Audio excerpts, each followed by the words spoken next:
अस्सलाम वालेकुम एवरीवन, कैसे हैं आप सब। आज मैं आपको बताने जा रही हूँ कि किस तरह से विजुलाइज करना होता है अपनी डिजायर्स को फुलफिल करने के लिए। अपने इमेजिनेशन यानी 4D को किस तरह से आप एक्टिवेट कर सकते हैं और खुद को अपनी डिजायर से अलाइन कैसे कर सकते हैं। तो सबसे पहले ये समझ लेते हैं कि विजुलाइजेशन है क्या।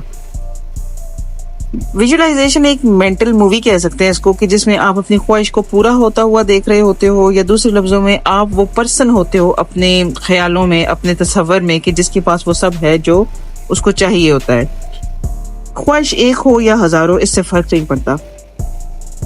हमारा जो सबकॉन्शियस माइंड है वो इमेजिनेशन की जुबान समझता है, विजुलाइजेशन या फिर हमारी फीलिंग्स की जुबान समझता है। हमारा सबकॉन्शियस माइंड इमेज बनाता है अल्फाज को सुन के। आपने कभी गौर किया कि जब भी आप कोई बात कर रहे होते हैं या कुछ सोच रहे होते हैं या कोई प्लान बना रहे होते हैं तो किस तरह से आपका इमेजिनेशन साथ साथ काम कर रहा होता है। मिसाल के तौर पर जब आपको कोई कहेगा कि आज सब्जी खरीद कर लानी है, तो लाजमी तौर पर आपके इमेजिनेशन में सब्जी या सब्जी वाली दुकान आ जाएगी। हमारा इमेजिनेशन हर वक्त काम करता रहता है। जैसे जैसे कोई वाकया, कोई बात ज़हन में आती है, साथ ही इसका पूरा एक सीन हमारे माइंड में क्रिएट हो जाता है। इस बात से तो आप वाकिफ होंगे ना। जब आप बचपन में किसी से कहानी सुनते थे तो आपका इमेजिनेशन जो है वो साथ साथ चल रहा होता था। आप एक मेंटल मूवी देख रहे होते थे। जब आप कोई किताब पढ़ते हैं, नावल या कहानी, आप साथ साथ उसका मेंटल सीन क्रिएट कर रहे होते हैं। जब कोई आपको बात कोई बता रहा होता है तो साथ साथ आपका इमेजिनेशन काम कर रहा होता है। बस यही है मेंटल मूवी जो कि नेचुरली हर इंसान देखता है, कॉन्शियसली या अनकॉन्शियसली। हमारा सबकॉन्शियस जो है वो इन्हीं इमेजिनेशन से, इन्हीं मेंटल मूवी से इम्प्रेस होता है और प्रोग्राम होता है। यही मूवी हमने देखनी है अपनी डिजायर को पूरा करने के लिए। ये बहुत नेचुरल प्रोसेस है, बहुत ही फन है। आप कुछ भी ड्रामा क्रिएट कर सकते हैं अपने 4D में, चाहे आप कुछ भी देखना चाहें। ये एक ब्लेसिंग है अगर इसको सही इस्तेमाल किया जाए तो ये बात तो हो गई कि आप किस तरह से नेचुरली इमेजिन कर रहे होते हो। अब बात करते हैं कि अपनी डिजायर को विजुलाइज कैसे करना है ताकि वो मैनिफेस्ट हो जाए आपकी 3D में। किस तरह से करेक्टली सबकॉन्शियस माइंड को हमने इम्प्रेस करना है, किस तरह से इसको सही तरीके से हमने प्रोग्राम करना है अपनी डिजायर को पूरा करने के लिए। ये कोई इतनी बड़ी मुश्किल चीज नहीं है कि इसको करने के लिए आपको कोई साधु बनना पड़ेगा। देखो, अभी भी मैंने आपको बताया है कि इसको आप अनकॉन्शियसली भी करते रहे हो अपनी लाइफ में, तो बस अब हमें थोड़ा सा कॉन्शियस होकर करना है।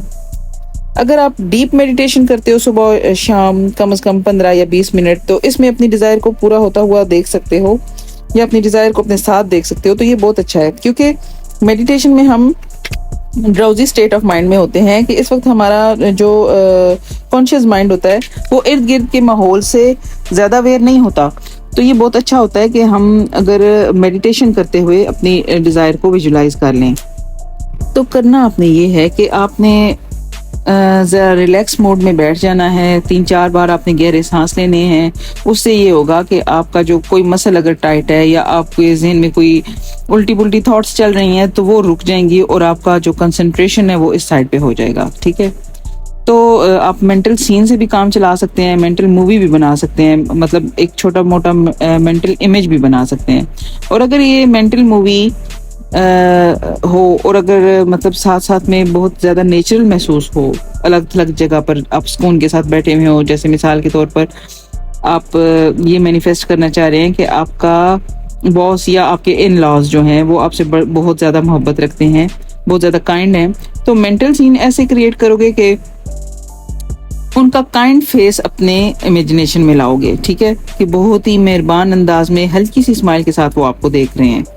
तो ये वो मेंटल सीन या मेंटल इमेज आप कह सकते हैं इसको। बार बार देखोगे आप, चाहे मेडिटेशन कर रहे हो या दिन में कर रहे हो या इसको रात में कर रहे हो, या इससे फर्क नहीं पड़ता। ऐसे अगर इसकी आपने मेंटल मूवी बनानी है इसी सीन की, तो वो किस तरह से बनाओगे। आपके एक छोटा सा सीन क्रिएट हो जाए। मिसाल के तौर पे आप ये देख सकते हो कि इसमें आपका जो बॉस है या आपके इन लॉज जो हैं वो आपको बहुत ज़्यादा अप्रिशिएट कर रहे हैं, बहुत तारीफ़ कर रहे हैं, बहुत ज़्यादा प्राउड फील कर रहे हैं आपको लेके, और बोल रहे हैं कि आप बहुत ज़्यादा हार्ड वर्किंग हो या बहुत ज़्यादा सिंसियर हो हर चीज़ को लेके, रिश्तों को लेके।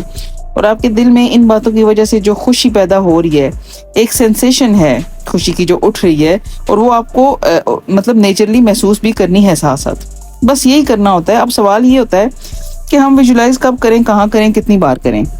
मैं आपको अपने तजुर्बात के हवाले से गाइड कर रही होती हूँ गाइस।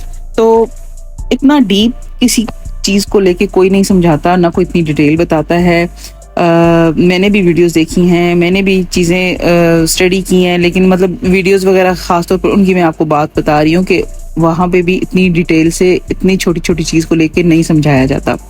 तो इस बात पर अब सब्सक्राइब तो बनता ही बनता है, और लाइक और शेयर करें ताकि अच्छी चीज़ जो है वो दूसरों तक जल्दी पहुँचे और हर कोई अपनी लाइफ को इंजॉय करके गुजार सके। तो टॉपिक की तरफ जाते हैं कि बात ये हो रही थी कब करें, कहाँ करें, कैसे करें। तो देखिए, मैंने आपको पहले भी बताया कि मेडिटेशन में भी इसको ऐड कर सकते हैं आपके, मतलब मेडिटेशन में यही वाले सीन आप विजुलाइज करते रहें। इसके अलावा सोने से पहले, जागने के फौरन बाद बहुत ही इफेक्टिव है। ड्राउजी स्टेट में जब आप होते हो, थोड़ा सा माइंड को कंट्रोल करना उस वक्त मुश्किल होता है, अपनी मर्जी का सीन क्रिएट करना मुश्किल होता है इस स्टेट में, लेकिन जब प्रैक्टिस हो जाती है तो फिर ये बहुत ही ज़्यादा इफेक्टिव है आपके लिए। खामोशी हो, सुकून हो, अलग थलग जगह हो तो इतना ही वो नेचुरल फील होगा आपको। इर्द गिर्द शोर शराबा होगा, वो फिर आपको नेचुरल फील नहीं होगा और आपको ऐसे ही लगेगा कि आप कुछ तसव्वुर ही कर रहे हो। तो सबकॉन्शियस हमारा जो है वो जल्दी इंप्रेस तभी होगा जितना इसको नेचुरल फील करवाओगे आप। दिन में भी वक्त मिले, चलते फिरते भी आप छोटा मोटा विजुअल सीन या कोई मेंटल इमेज क्रिएट कर सकते हैं। अगर नहीं तो सिर्फ दिन में अफर्म कर सकते हैं कि मतलब वो जब आप अफर्म कर रहे होते हैं तब भी आपको इतना मतलब पता नहीं चलता, लेकिन हमारे फिर भी कुछ ना कुछ मेंटल इमेजेस बन रहे होते हैं चलते फिरते या बिजी मतलब कैफियत में भी।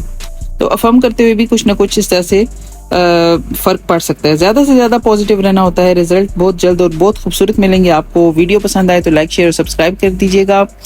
मेरा नाम सहर है। मैंने law of assumption, law of attraction को डीपली स्टडी किया है और इस नतीजे पे पहुंची हूं कि ये वाकई बहुत ज़बरदस्त काम करता है और ये एक फ़न की जर्नी है गाइस, और मैं इस फ़न की जर्नी में आपको भी अपने साथ लेके चलना चाहती हूँ।